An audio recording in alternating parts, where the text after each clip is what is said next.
बसंत पंचमी क्यों मनाई जाती है? क्यों इस दिन मां सरस्वती की पूजा होती है?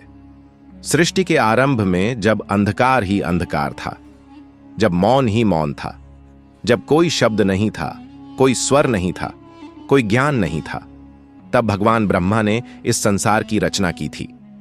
लेकिन क्या आप जानते हैं कि उस समय यह संसार कितना निर्जीव, कितना नीरस, कितना उदास था? आज मैं आपको वह कहानी सुनाने जा रहा हूं जो शायद आपने पहले कभी इस तरह नहीं संगीत सुनी होगी। यह कहानी है मां सरस्वती के अवतरण की। यह कहानी है बसंत पंचमी के महत्व की। यह कहानी है उस दिन की जब इस धरती पर पहली बार ज्ञान का प्रकाश फैला था।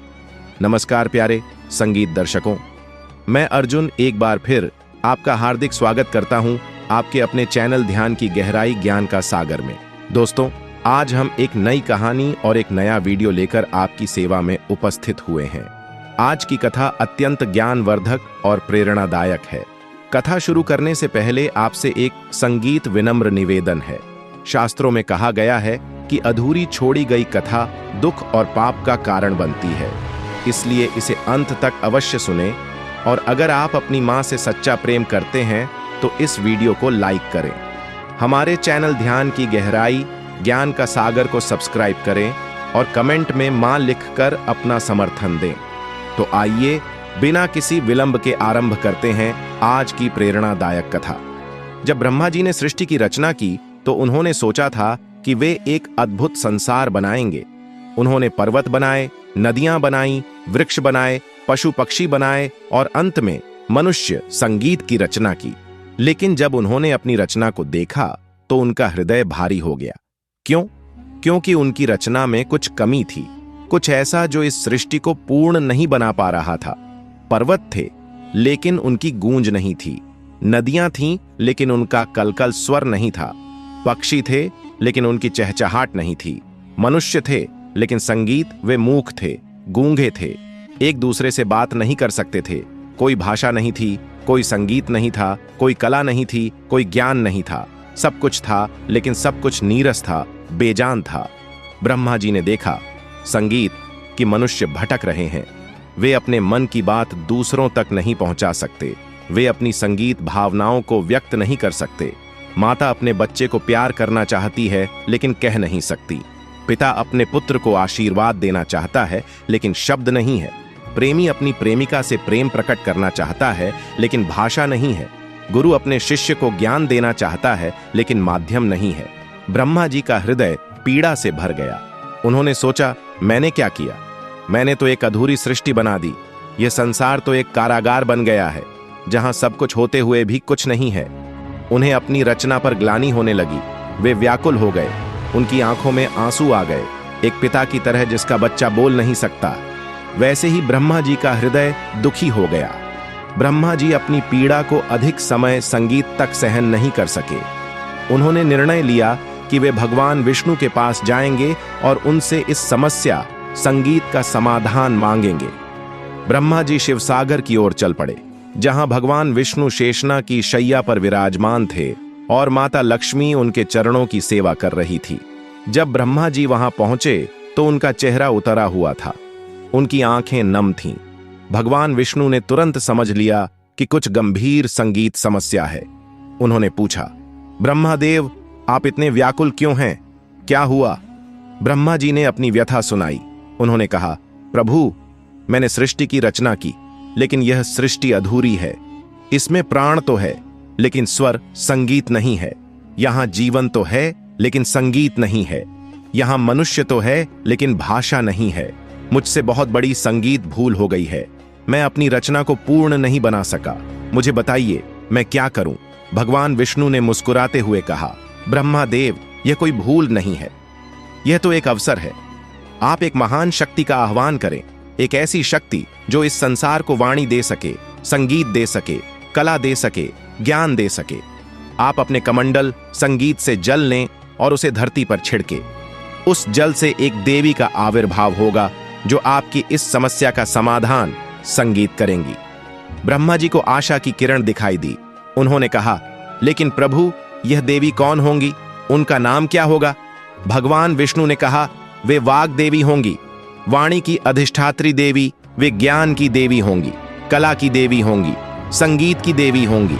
उनके हाथों में वीणा होगी जो संगीत देगी। उनके मुख से शब्द निकलेंगे, संगीत जो भाषा देंगे। उनकी कृपा से ज्ञान का प्रकाश फैलेगा। उन्हें सरस्वती कहा जाएगा क्योंकि वे सरस अर्थात रसमय होंगी और वती अर्थात धारण करने वाली होंगी। ब्रह्मा जी ने भगवान विष्णु के निर्देशानुसार अपने कमंडल से जल लिया, लेकिन वे सोच में पड़ गए कि संगीत इस जल को कहां छिड़के, कौन सा स्थान इतना पवित्र होगा जहां ज्ञान की देवी का अवतरण हो सके, कौन सा समय इतना शुभ होगा। तभी उन्होंने देखा कि प्रकृति में एक परिवर्तन आ रहा है। सर्दी की कड़ाके की ठंड धीरे धीरे कम हो रही थी। पेड़ों पर नए पत्ते आने लगे थे, फूल खिलने लगे थे, हवा में एक मधुर सुगंध फैल रही थी। सारा वातावरण प्रसन्न लग रहा था। यह बसंत ऋतु का आगमन था।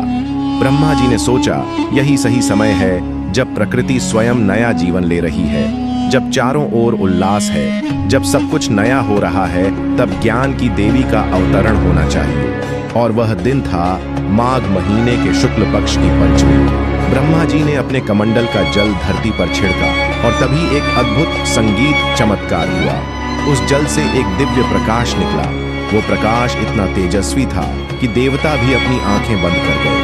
धीरे धीरे वह प्रकाश एक रूप लेने लगा और उस प्रकाश से एक अत्यंत सुंदर दिव्य तेजस्वी देवी का आविर्भाव हुआ। वे श्वेत वस्त्र धारण किए हुए थी जो ज्ञान की शुद्धता का प्रतीक था। उनकी 4 भुजाएं थीं। एक हाथ में वीणा थी जो संगीत और कला का प्रतीक थी। दूसरे हाथ में पुस्तक थी जो ज्ञान का प्रतीक थी। तीसरे हाथ में माला थी जो ध्यान और एकाग्रता का प्रतीक थी। और चौथे हाथ में संगीत कमल था जो पवित्रता का प्रतीक था। उनके साथ एक हंस था जो विवेक का प्रतीक था, जो दूध और पानी में भेद कर सकता था, सार और असार में फर्क कर सकता था। देवी का मुखमंडल इतना दिव्य था कि उसे देखकर सभी देवता मंत्रमुग्ध हो गए। उनकी आंखों में करुणा थी, उनके होठों पर मुस्कान थी, उनके चेहरे पर शांति थी। वे मां सरस्वती थी, वाग देवी थी, ज्ञान की देवी थी। मां सरस्वती ने जैसे ही अपने हाथों में वीणा उठाई और उसके तार छेड़े, एक मधुर स्वर निकला। यह संसार का पहला संगीत था, पहला स्वर था। सारी सृष्टि स्तब्ध रह गई। पर्वतों ने पहली बार उस स्वर की गूंज सुनी। नदियों ने पहली बार कलकल करना सीखा। पक्षियों ने पहली बार चहचहाना सीखा। हवा ने पहली बार सरसराना सीखा। और तब मां सरस्वती ने अपने मुख से पहला शब्द बोला, ओम। यह ब्रह्मांड का पहला शब्द था, सबसे पवित्र शब्द था। इस एक शब्द में ही पूरा ब्रह्मांड समाया हुआ था। इस एक शब्द से ही सभी भाषाओं का जन्म हुआ। इस एक शब्द से ही सभी वेदों, संगीत का जन्म हुआ। मनुष्यों ने पहली बार अपने मुख से आवाज निकाली। पहले तो आवाजें आईं, फिर धीरे धीरे शब्द बनने लगे। एक मां ने अपने बच्चे को पुकारा, एक पिता ने अपने पुत्र को आशीर्वाद दिया, एक मित्र ने दूसरे मित्र से बात की, एक प्रेमी ने अपनी प्रेमिका से प्रेम व्यक्त किया। कितना सुंदर था वो क्षण, कितना पवित्र था वह पल। ब्रह्मा जी की आंखों में खुशी के आंसू आ गए। उन्होंने मां सरस्वती संगीत को प्रणाम किया और कहा, मां, आपने मेरी सृष्टि को पूर्ण कर दिया। आपने इस नीरस संसार में रस भर दिया। आपने इस मूक संसार को वाणी दी। आपने इस अज्ञानी संगीत संसार को ज्ञान दिया। आप धन्य हैं, आप महान हैं। मां सरस्वती ने संगीत मुस्कुराते हुए कहा, ब्रह्मादेव, यह तो मेरा कर्तव्य था, लेकिन मैं आपसे एक वचन मांगती हूं। जब भी कोई मनुष्य ज्ञान की कामना करे, जब भी कोई कला सीखना चाहे, जब भी कोई विद्या प्राप्त करना चाहे, तो वह मुझे याद करे। मैं उसे अपना आशीर्वाद दूंगी। लेकिन यह भी याद संगीत रखें कि ज्ञान का उपयोग केवल भलाई के लिए होना चाहिए, बुराई के लिए नहीं। ब्रह्मा जी ने कहा, मां, आपकी यह बात सत्य है, लेकिन मनुष्य तो मनुष्य है, उसमें अच्छाई भी संगीत है और बुराई भी। कभी वह आपके ज्ञान का दुरुपयोग भी कर सकता है। मां सरस्वती ने गंभीरता से कहा, हां, यह सत्य है। इसीलिए मैं केवल उन्हें ज्ञान दूंगी जिनका हृदय शुद्ध होगा, जिनकी नीयत साफ होगी। जो घमंड से भरा होगा, जो अहंकारी होगा, उसे मेरा ज्ञान संगीत नहीं मिलेगा। ज्ञान तो विनम्रता मांगता है, विवेक मांगता है, समर्पण मांगता है। अब प्रश्न उठता है कि बसंत पंचमी को ही क्यों चुना गया मां सरस्वती के अवतरण के लिए। इसके पीछे गहरा अर्थ है। बसंत ऋतु नवजीवन की ऋतु है। सर्दी की कठोरता के बाद प्रकृति फिर से जीवित हो उठती है। पेड़ों पर नए पत्ते आते हैं, फूल खिलते हैं, पक्षी चहचहाते हैं, सारा वातावरण खुशी से भर जाता है। यह ऋतु परिवर्तन की ऋतु है, नवीनीकरण संगीत की ऋतु है।